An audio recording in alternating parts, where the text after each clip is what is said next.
বন্ধুরা আজকে আপনাদেরকে দেখাবো একটি নরমাল রেগুলেটর কিভাবে এমকে বোর্ডে ফিটিংস করবেন।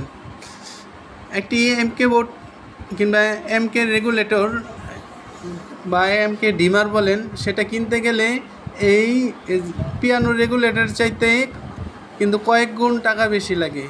একটি পিয়ানো রেগুলেটর বন্ধুরা কিনতে গেলে 80 টাকা থেকে 100 টাকায় কিনতে পাওয়া যায়, কিন্তু একটি এমকে রেগুলেটর যদি আমরা বাজার থেকে ক্রয় করি তাহলে 300, 350, 400 টাকা আমাদের মূল্য দিতে হয়।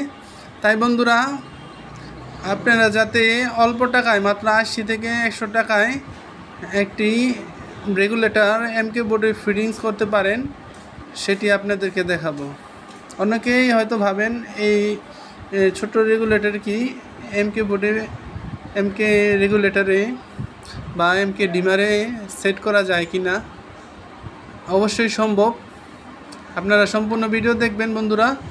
মাত্র 5 মিনিটেই আপনারা একটা রেগুলেটর নিজেই পরিবর্তন করে নিতে পারবেন। এই যে রেগুলেটরের যে বাড়ান্তি কমান্তির যেই যে গোল প্লাস্টিকের এইটা ছিল সেটা খুলে ভিতরে একটি নাট থাকে, আপনার একটা নোজ প্লায়ারের মাধ্যমে নাটটি এভাবে খুলে নেবেন। পিছন থেকে রেগুলেটরের তারটি আমি ডিসকানেক্ট করে নিয়েছি। এখন আমরা এই পিয়ানো বোর্ডের যে রেগুলেটর আছে এটি কিন্তু মোটামুটি একটি ভালো কোম্পানির নিয়েছি, সুপারস্টার ব্র্যান্ডের, মাত্র 100 টাকা। আর যদি এই সুপারস্টার ব্র্যান্ডের এমকে বোর্ডের বড় বোর্ডের রেগুলেটর নেই তাহলে কিন্তু আমাদের মূল্য দিতে হবে কমসে কম 400 টাকা থেকে 450 টাকা। দেখুন জিনিস কিন্তু একই, ছোট আর বড়, আর মূল্যায়নটা কিন্তু অনেক বেশ কম হয়ে যায়। তাই আপনারা নিজের টাকা নিজে সেভিংস করুন, কোনো ইলেকট্রিশিয়ান কেউ টাকা লাগবে না, নিজেই ফিটিংস করে নিন এই রেগুলেটরটি এমকে বোর্ডে। বন্ধুরা আমার চ্যানেলটি যারা এখনও সাবস্ক্রাইব করেননি তারা দয়া করে চ্যানেলটি সাবস্ক্রাইব করে দিবেন, কারণ অনেক ভাইয়েরা আছে যারা আমার ভিডিও দেখেন কিন্তু চ্যানেলটি সাবস্ক্রাইব করেন না।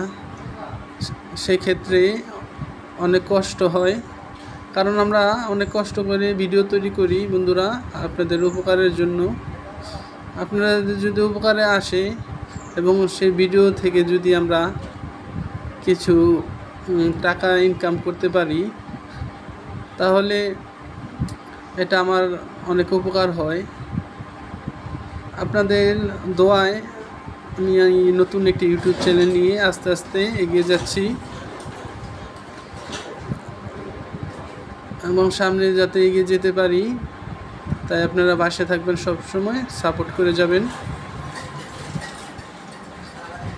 আমি এই বারান্তি কোম্পানির নবটা আগেরটাই ফিটিংস করেছি, কারণ আমি এই নতুন রেগুলেটরের সাথে যেটা ছিল সেটা কিন্তু এই হলে সেট হচ্ছিল না। এখন আপনাদেরকে রেগুলেটর কানেকশন করে দেখাবো ফ্রেন্ডস। আপনারা দেখুন সুইচের উপর সাইডে কিন্তু ফেজ লাইন থাকে আর নিচে ফ্যানের যেই তারটা আছে সেই তারটা লাগানো থাকে। এখানে এই যে উপরে ফেজ আছে, আপনারা প্রয়োজনে বন্ধুরা মেন সুইচ অফ করে নেবেন, সার্কিট ব্রেকার বন্ধ করে নেবেন, তাহলে আর কোনো প্রকার রিস্ক থাকবে না। আমি এভাবে লাগাচ্ছি, আপনারা এভাবে লাগাবেন না। এখন এই ফ্যানটা ডাইরেক্ট ধরলে দেখতে পাচ্ছি ফ্যানটা কিন্তু ডাইরেক্ট ঘুরতেছে।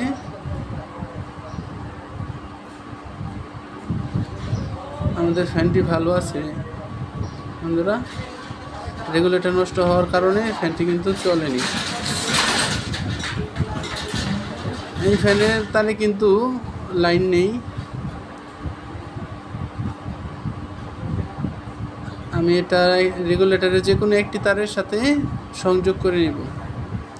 ফ্যানের তারে বিদ্যুৎ নেই, তবুও বন্ধুরা সতর্ক হওয়ার জন্য আপনাদেরকে বলছি আপনারা মেন সুইচটা অফ করে নেবেন কারণ আপনারা তো ইলেকট্রিশিয়ানের মতো অতটা এক্সপার্ট না, তো দুর্ঘটনা বলে কই আসে না, তাই নিজেরা সেফটির জন্য আগে মিল লাইনটা অফ করবেন, তারপর এভাবে রেগুলেটরটি কানেকশন করবেন।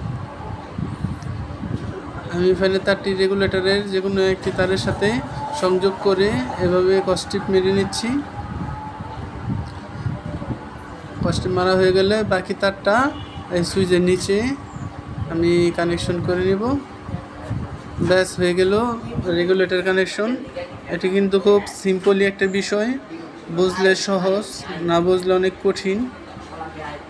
যদি আপনারা শর্টকাটে বুঝে থাকেন তাহলে কমেন্টস করে জানাবেন, আর যদি না বোঝেন আপনারা কমেন্ট করে জিজ্ঞেস করতে পারেন যে কোন দিক দিয়ে আপনাদের দুর্বলতা রয়েছে। এই যে আমি সুইচ দেওয়ার পরে ফ্যানটি কিন্তু আস্তে আস্তে ঘুরছে। এখন রেগুলেটরের স্পিড আস্তে আস্তে বাড়িয়ে দিচ্ছি, ফ্যানের স্পিডও কিন্তু বেড়ে যাচ্ছে। বন্ধুরা, এবার রেগুলেটরটা আমি আস্তে আস্তে কমাচ্ছি, ফ্যানের স্পিডও কমে যাচ্ছে। ধন্যবাদ বন্ধুরা ভিডিওটি দেখার জন্য।